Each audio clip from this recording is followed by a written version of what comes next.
ये बताई कि कुछ दिन पहले एबर हुआ पटना विधानसभा जाके राशन कार्ड के लेकर हुआ एगो सवाल खड़ा कर ले रही है, क्या कहें एकरा बारे में? ई तो जनता में जहाँ जहाँ हमनी के जा कहीं जा तो और हमेशा हमनी के पार्टी जन बात उनकी गरीब के पार्टी है, तो हमेशा गरीब लोग के बीच हमनी के सारा टच करता है और हमनी के राजा करनी जा।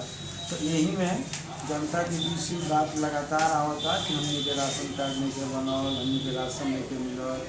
तो हमनी की जब जाँच कहीं है तो ये बात भी सही बा कि गरीब के संख्या काफ़ी बा और ओकरा तुलना में राशन कार्ड बहुत कम बनल है।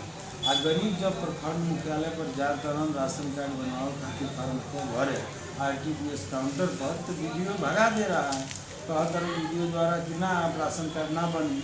जबकि सरकार पिछला सदन में भी कहले रहे कि ये राशन कार्ड बनावे के प्रक्रिया सतत चलत रही।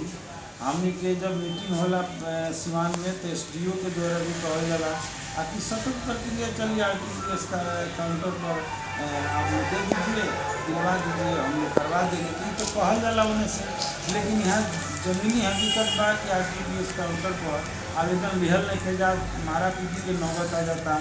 यही मुद्दा के हम बिहार विधानसभा में उठौनी कि जनता के बहुत जेन्युइन मुद्दा बा। सरकार के ओर से जो जवाब आए वो जवाब कुल मिला जुला के घाल मिल करके आए। सरकार की ओर से फिर वह बात कहल जाता है कि सतत प्रक्रिया ही चली। तो हम कहते हैं कि सरकार से हम के मांग भी रहे उठल कि जांच करवा लिया जाए, जितना गरीब के कार्ड नहीं बनल राशन कार्ड ओके जांच करवा करके और सब गरीब के राशन कार्ड बनवावे की गारंटी कल जाए। साथ ही साथ जितना आवेदन दिहल गई बाटे वो आवेदन भी 80,000 के करीब जिला में पेंडिंग बा, वो आवेदन के भी आधार पर गरीब के राशन कार्ड बनवावल जा। अब कुछ जरूर बड़े लोग के भी राशन कार्ड में नाम जुड़ गई बा, जे राशन को उठाव करता जना के चलते गरीब के हक छीना जा रहा बा, ओकर नाम जांच पड़ताल करके वैसे हटा दिया जा। यह मांग रहे हम समझता नहीं कि अभी हमारी मांग जारी बा कि सरकार ये काम के करे, जांच करवा के हर गरीब के राशन कार्ड बनवा के राशन दे। हमार भोजपुरी बात कहियो चैनल बा, एक चैनल के जो व्यूवर्स वो देखे के चाहता कि मतलब रुआ विधानसभा में वो दिन कौन रुआ सवाल उठिले रहने? वो दिन तो इहो सवाल रहा है। एक साथे साथे देखें कि विधानसभा के सबसे सुदूर इलाका बा गणार पंचायत। गणार पंचायत के गणार गांव के बगल से दहा नदी गुजर रहा है और वो दहा नदी के जो बीच बा वो हुसैनगंज और गणार गांव से जुड़ रहा है। उस पर एक बार जन सहयोग से लोग पाया बनौले रहे, तब कुछ सुनने की के फंड से ऊपर से पतला एगो पुल के ढलाई हो गए। तो पुल जर्जर अवस्था में चल गई बा, सरकार की योजना के जरिए बनलो ना रहे। तो वहाँ एगो बहुत गंभीर जरूरत बा, जब लाखों जनता के आवागमन बा दरौली के हुसैनगंज के, तो ओहि पर जनमातन की एगो बढ़िया पुल ओकरा पैरल बनावल जाए, ये मांग भी उठल विधानसभा के भीतर। एक साथे साथे यहाँ बहनौली गाँव बा मैरवा में, जहाँ दलित बस्ती बा, ये दलित बस्ती में आज तक ले आज़ादी से लेके आज तक ले सैकड़ों ऐसा परिवार बा जेकरा खातिर संपर्क सड़क नहीं है। ई विधानसभा में हमने के सवाल उठाया है। एक साथ ही और कई वो सवाल जैसे विकास मित्र लोग बहुत कम पैसा में काम करता, ओकरा के भी निवेदन के माध्यम से एगो आवेदन दहनी हम निवेदन के माध्यम से अध्यक्ष महोदय के जांच करवा के उन लोग के बढ़ावल जाए। साथ ही साथ शारीरिक शिक्षा स्वास्थ्य निदेशक लोग के बहाली के सरकार रोक के रख ले बा, ऊपर भी सवाल हमने के रहे कि सरकार के तत्काल बहाली करे। ये सब बहुत तरह के मुद्दा हमने के मैरवा टीकाकरण केंद्र पर वैक्सीन लगावे खातिर बड़ा लोग के भीड़ उमड़त हुए, एक बारे में क्या कहें?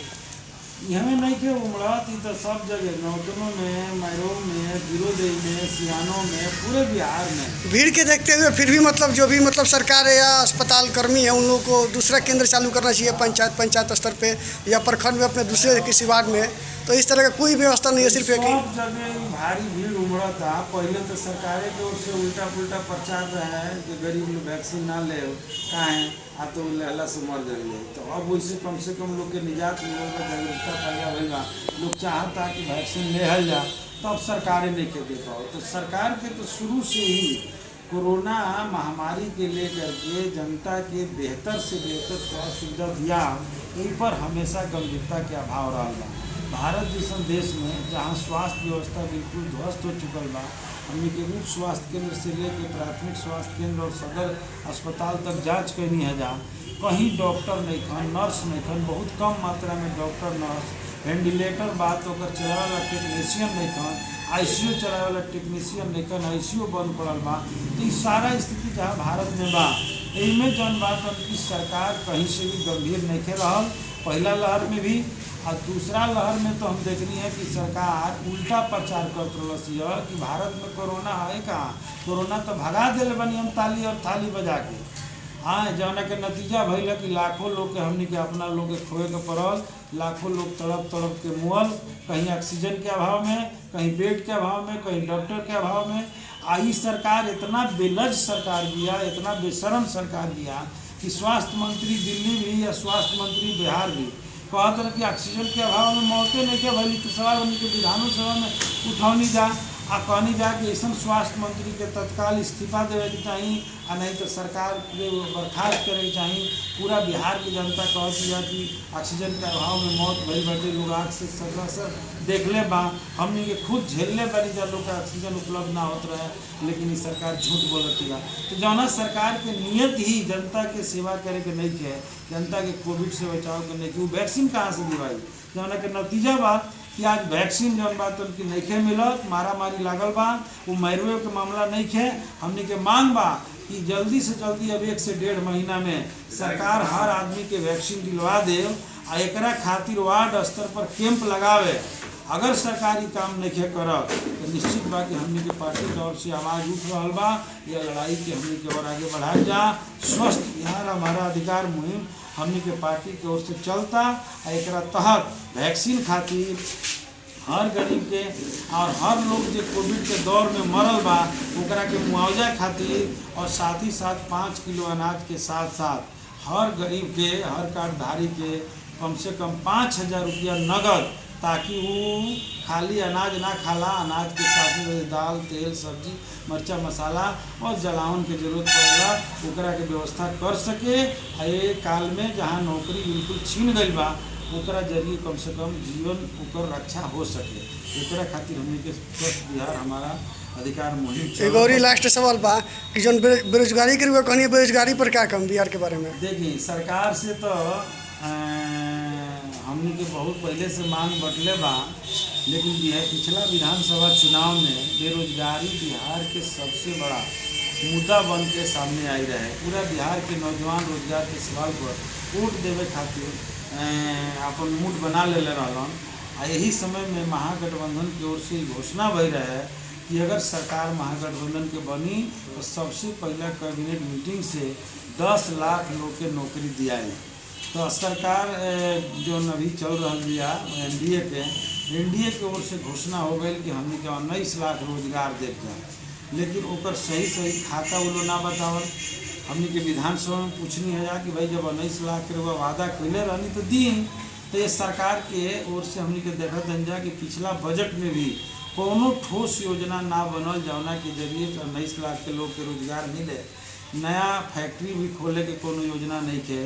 जौन जगह खाली बा सरकारी में, हम खाली स्वास्थ्य विभाग में लाखों जगह खाली बा, डॉक्टर, नर्स, एकर भर्ती ये दौर में बहुत जरूरी बा, तबो नहीं के होत।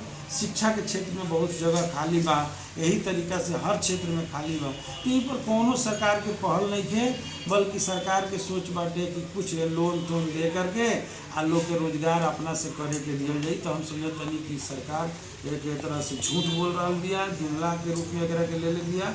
और हमने के लगातार ही मांग बा कि रोजगार मिले, जितना बिहार में खाली पद पर बहाली होके, और साथ ही साथ रोजगार के सृजन खातिर बिहार चूँकि कृषि प्रधान राज्य बा, यहाँ दोसर उद्योग वो तरह के नहीं लाग सकत। ये से कृषि पर आधारित जितना उद्योग बा, खास करके चीनी मिल के रवा देखी तो लगातार बंद बा, ओकरा के चालू करके बड़ा पैमाना पर रोजगार दिहल जा सकेला।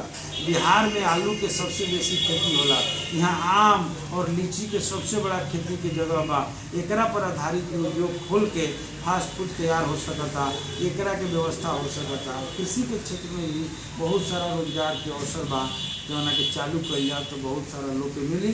ये दिशा में सरकार बजट ले आवे और बजट ले आकर के काम करे, एकर मांग जारी बा। मस्जिद कुशवाहा, जीरा देवी।